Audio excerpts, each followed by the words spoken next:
दोस्तों, आज मैं आपसे जो बातें कर रहा हूँ, तो उसके पीछे महामानव की देन है। मैं कहीं भी एक राज्य से दूसरे राज्य जाता हूँ, तो उसका अधिकार जो मुझको मिला है, वो क्रांति सूर्य ने दिया है।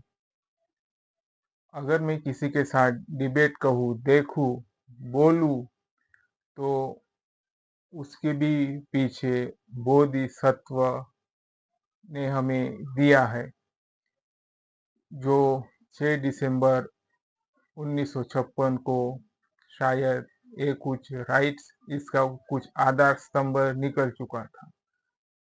तो इस आधार स्तंभ को स्टेबिलिटी रखने के लिए हमें खुद मजबूत बनना पड़ेगा।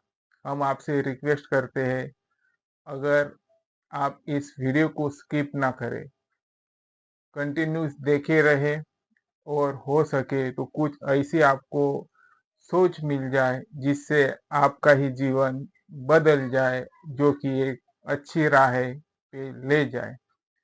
आज हम बात करेंगे डॉक्टर बाबा साहब आम्बेडकर के महापरिनिर्वाण दिन पर उन्हें आदरांजलि, श्रद्धांजलि की। उनके ही हिसाब से, उनके ही चला हुए रास्ते पे अगर देश चले, राज्य चले, तो शायद किसी भी डिस्क्रिमिनेशन, इक्वलिटी कम हो जाए। इक्वलिटी जो है, समानता है, वो अपहोल्ड है, डिस्क्रिमिनेटेड कम हो जाए। तो हमें ऐसी सोच अगर रखनी होंगी, स्वतंत्रताएं रखनी होंगी, तो हमें बाबा साहब के फॉलो करना होगा, उनके प्रिंसिपल को फॉलो करना होगा। क्योंकि अगर बाबा साहब ही ना होते, तो शायद हमारी जिंदगी लाइफ लॉन्ग नहीं होती, अच्छी नहीं होती। तो इसके पीछे बाबा साहब ने हमें एडॉप्ट किया है, फ्रैटर्निटी दी है, इंटेग्रिटी दी है, यूनिटी दी है, एंड पीस ऑफ प्रमोशन दिया है, जो कि लोगों के लिए है। और इतना ही नहीं, बाबा साहब ने जो लेबर के लिए अगर सचमुच किसी ने काम किया होगा, तो वो बाबा साहब ने है। क्योंकि पहले लेबर 10-10, 12-12 घंटा ड्यूटी करते थे और तनख्वाह कम होती थी। पर वो बाबा साहब ही है, उन्होंने जो वर्क फोर्स है, काम के घंटे है, उसे 8 तास ही रहने देने की अनुमति की, और इसको इम्प्लीमेंट भी किया, एडॉप्ट भी किया, इनेक्ट भी किया, और उसे कानून का भी रूप दे दिया। पर दुर्दैवी की बात यही है कि किसी किसी कंपनी में भी आज 10 घंटे काम किया जाता है, 12 घंटे काम किया जाता है, पेमेंट कम दी जाती है, और पेमेंट के साथ साथ छुट्टियां भी कम दी जाती है। जो आपको संडे की छुट्टी या वीकली छुट्टी मिलती है, उसके हकदार सिर्फ बाबा साहब आम्बेडकर ही है। शायद हम उसे ही गुमशुदा हो चुके हैं। तो ये भी हमें ध्यान रखनी चाहिए कि बाबा साहब का योगदान इसमें क्या है। कौन कौन एम्प्लॉयमेंट है, लगभग सभी एम्प्लॉयमेंट है। सभी यानी देश का 60, 70, 80% जो नागरिक है, वो एम्प्लॉयमेंट है, कहीं ना कहीं जॉब करते हैं। तो उन्हें भी ये बात समझनी चाहिए कि अगर बाबा साहब ना होते, तो हमें 8 घंटे का हॉर्स ना मिलता, और अच्छी तनख्वाह भी नहीं मिलती। पर किसी किसी की इसमें तनख्वाह बहुत कम है, कुछ कुछ कंपनियों में। बाबा साहब को पता था, अगर इस देश में सच में सोशल इकोनॉमिक अगर लाना है, तो उसके लिए सबसे पहले मुझे मजबूत बनना होगा। मैं रिक्वेस्ट करूंगा महाराष्ट्र के फूले शाह अम्बेडकर समाज को, रविदास जी, बिरसा मुंडा जी, और अन्य महापुरुष जो भारत के टेरिटोरियल से, सभी को मैं रिक्वेस्ट करना चाहूंगा कि बाबा साहब ने आरबीआई के म्हणजे इस्टॅब्लिश में, रिकमेंडेशन में जो कि स्थापना में ही बाबा साहब का योगदान है। पर उनका जब आरबीआई दिन आता है 1 जनवरी का, जब उसका राष्ट्रीयकरण हुआ था शायद 1949 को 1 जनवरी, पर 1 अप्रैल 1935 को जब आरबीआई की स्थापना हुई, 1 जनवरी रहो या 1 अप्रैल रहो, हमारे जो state finance minister, secretaries ministers और अन्य कुछ जो फाइनेंशियल डिपार्टमेंट्स में जो कार्यरत है, संसद में रहो या विधानमंडल में रहो, कौन कौन बाबा साहब के अटैच में लेख लिखता है प्रिंट मीडिया में, ये भी हमें देखते हैं, तो शायद हमें उस दिन उतना ही दर्द होता है जब आरबीआई का कॉलम विदाउट बाबा साहब के नाम के बगैर सुना रहता है। 1923 में बाबा साहब ने डीएससी की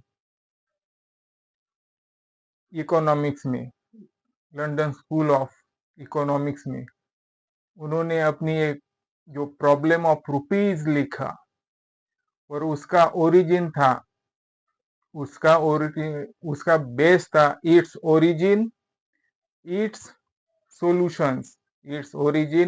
सोल्यूशन, जो यही आधार था जो भारत में आरबीआई का जो पैसों का दर था वो स्टेबलाइज कैसी करना है, उसके लिए कंसिस्ट कैसी रहे, वो बताता है। तो जब आरबीआई दिन आता है, आरबीआई का स्थापना दिन आता है, तो कौन कौन मतलब इसका आधार लेते हैं, बाबा साहब को पढ़ते हैं कि नहीं पढ़ते हैं। इसीलिए कभी कभी जो ये है जीएसटी रेट, मॉनेटरी रेट वगैरह है, वो फ्लाई ओवर होती है। अगर हम सच में बाबा साहब को पढ़े, उनका प्रॉब्लम ऑफ रुपीज, और उसी हिसाब से चले, तो शायद गरीबी की दर कुछ कम हो सकती है। पर हम उनके विचारों की तरफ नहीं जाते। जो लोग आज उच्च पद पर गए हैं वो बाबा साहब को पढ़कर गए हैं, ये लोगों को समझ में आता कि नहीं आता है। फिर हिल्टन यंग कमीशन था लगभग 1926 और 27 के बीच। कमिटी बैठी, कमिटी में मेंबर्स थे, और मेंबर्स में बाबा साहब कहते हैं, पहले सबकी डिबेट होती है, सबकी चर्चाएं होती है वाइसराय के सामने, जो वहां की जब गवर्नर होंगे तब। बाबा साहब भी तब थे उस कमिटी ने, सबने अपनी अपनी राय दी कि भारत में मौद्रिक दर ऐसी होना चाहिए, वैसी होना चाहिए। फिर अंत में बाबा साहब का स्पीच आई, और बाबा साहब ने कुछ शब्दों में ही इसको फाइनलाइज कर दिया। और क्या फाइनलाइज कर दिया?